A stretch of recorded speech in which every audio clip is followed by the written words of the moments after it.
So before I start, I just want to talk about my artistic process a little bit.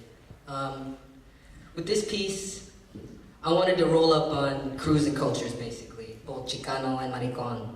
The taste of me I'm going to share is flavored by the sights I see in San Francisco and hour-long interviews I'm currently conducting with queer and trans Latinx folks living in the Bay.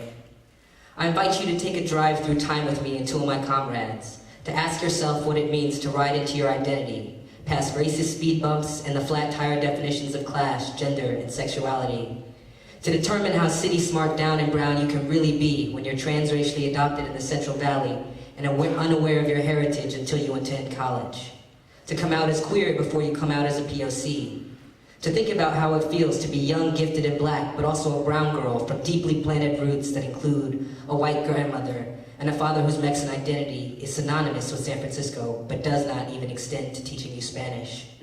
In this project, I decided to make a few pit stops rather than simply rev my own engine, because much like this city, my Latinx identity ain't shit without community.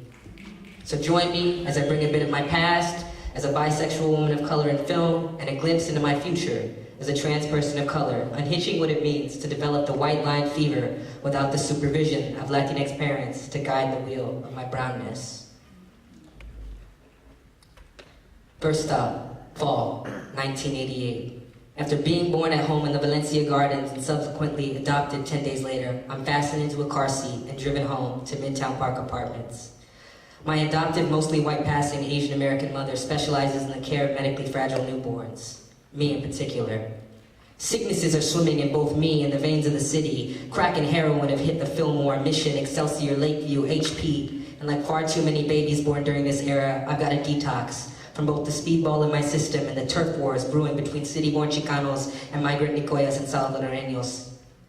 In 1989, AZT is officially introduced to the masses. That same year, Amy Charpentier is born in Bakersfield and adopted by conservative Swedes who failed to tell them they are Latinx. Their parents, though well-meaning, openly speak ill of the Latinx folks in their hometown and preach conservative values. Though visibly different than their family, Amy does not experience any racism in their home. However, they are not exempt from the radar of homophobia and violence, as it is always stored somewhere in the garage. Unlike many brown children of the region, Amy grows up comfortably middle class, with access to education, housing, social activities, and the life their young Latinx parents could not give them, but two gringos can. 1 year later, in 1990, both Keith Haring and Wyatt White die, and Angelica Santana is born to Deborah and Carlos. Growing up in affluenza-stricken Marin County, people readily perceive her as Latin and assume she speaks Spanish, until they learn she is also black. As a mixed-race child, like both Amy and myself, Angelica too struggles with imposter syndrome, despite having a Mexican father often associated with San Francisco, Chicano music, and La Misión. Thankfully, her Mexican family does not fall into the speed trap of white supremacy. Her black family has no desire to rubberneck colorism, so she thrives as a black and brown person, despite often learning about her culture through the rearview mirror of whiteness. Spring 1998. While driving through Bakersfield, I pull into the parking lot of a baseball field. A young Amy practices with their brother's Little League team. I'm supposed to pick Amy up, but I cannot identify them. In fact, all I see are a few sunburnt white boys and a bunch of brown kids. I hop out the car and approach the coach to inquire about Amy. The coach tells me, there's no Amy on the team, so bewildered, I leave.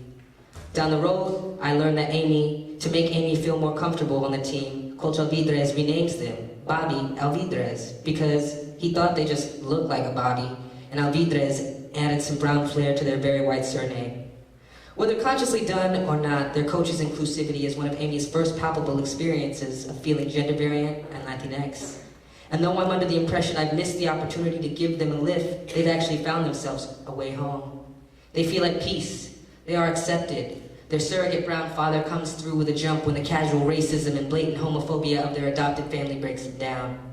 Amy will not inquire about their identity for another 10 or so years. They come out as queer in high school before they even identify as a POC, enduring both physical and emotional hurt at the hands of their family for being queer. Eventually, they leave for college, unaware of their heritage, only to graduate from college a self-identified POC for the first time in their life. They self-educate, picking up books, speaking with others, exploring their masculinity, only to learn it isn't just genderqueer or butch, but trans. To this day, their parents still struggle to accept a queer child, a POC child, and now a trans one. Purely by the grace of technicalities, I've graduated high school. Single, queer, and bored, I began frequenting bars. Gentrifiers have arrived, but hipsters and startups have yet to fully invade. A second-generation city kid, I typically appear a years older than I am, which allows me to sneak into dives without being carded, but only if I'm hella cutty. Still living at home and pretty much a child, I half-assedly attend city college and work not one, but 2 jobs. Occasional days in a physiology lab at UCSF torturing rats, and most nights scooping dessert for urbane gays and tourists at a gelateria in the Castro. One weekend I began trading espresso shots and gelato for free drinks with the bartenders at the bar in Castro. On a hot day, I bartered with 2 Mexican twinks at Veuxdo, trading 1 chicken parmesan with no sides and 1 bottle of wine for 1 gallon of sorbetto, which they share instead of dinner because they want to chase el sueño fálico. I sneak into bars to dance with men who don't understand when I tell them I'm a girl fag. They touch my body without asking, but I chalk it up to $1 drink night. White men assume I'm selling drugs or have some to share because I carry a backpack.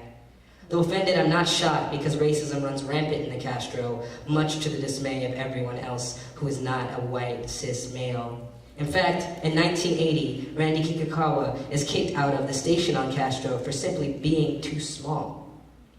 When I'm not twirling at the cafe or transfer, I'm Generation Hyphy, drinking Sparks, Hennessy, or Carlo Rossi at Dolores Park with a group of Larkin Street kids, artists, skate rats, taggers, real SFOGs. One evening, I stumbled to the Mission, which is now buzzing with a second wave of white LGBT gentrifiers and liberal arts grads who teach in the hood, or style people, or do dog grooming or some bullshit. I walk to the Lex. I'm here. I'm gonna go in.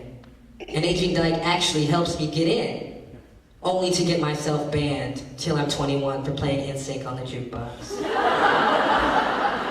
Unable to wait 3 years, I make Esta Noche my new hangout. I begin navigating life as a queer Latino who, despite my preteen top surgery body, passes as both a man and a woman in the dimly lit bar. I meet marimachas who reject me because they don't do that stuff for stud shit, or stud for STEM, or whatever the fuck I seem to be to them. Margaret Gomez's comedy causes me to spray a whiskey sour out of my nose on at least 2 occasions. Though undesired and or ignored everywhere I frequent, I begin to find a begrudging family in nightlife. Everything I learned about being a nocturnal queer and a Latino I learned from the dance floors or house parties. Getting drunk and crying to Jenny Rivera, drag queens, sex work, night safety, what colors to wear, what shorts to wear, who not to set a drinker down around, how to fold my bus transfer so it looks like an all-day one. I get hooked on being amongst people who love and look like me. The only place I feel free is on the dance floor. I don't worry about the possibility of eviction, even though plans to build a condo a block away from my mother's apartment threaten to displace us. I reckon I feel the same way about the dance floor and free tacos at Pan Dulce as the people of Orlando felt about Latin night at Pulse. Winter 2016. I slow down to pick up some fruit along the sideway, only to roll up on Angelica and a film crew. Though she and her family have never worked in farm labor, she's finalizing a documentary about the life of living legend Dolores Huerta. While there are no shortage of people who can speak on Dolores' contributions to the legal negotiations in the movement, feminism, and civil rights, during the process of creating the documentary, Angelica rear-ends several work-related obstacles. Language barriers and stigmas around day labor conditions keep people from talking about the actual struggle that still continues to this day. Neoliberalism, capitalism, xenophobia all complicate the filmmaking process. During the project's inception, Dolores signed off on the condition that a feminist film would be made. But during production, Angelica and other crew members struggled to enforce that condition amongst the mostly heterosexual, cisgender male crew. The same crew that promises Dolores they would walk the path of a feminist film allow machismo and mactivism to do donuts around the marginalized folks on set. Men offering gossip or stories about Dolores attempt to use the film as a pickup ruse. White feminists unleash microaggressive behavior on both POC and other women alike. And in one repugnant instance, a former labor organizer sees fit to smack Angelica on her butt after a business luncheon.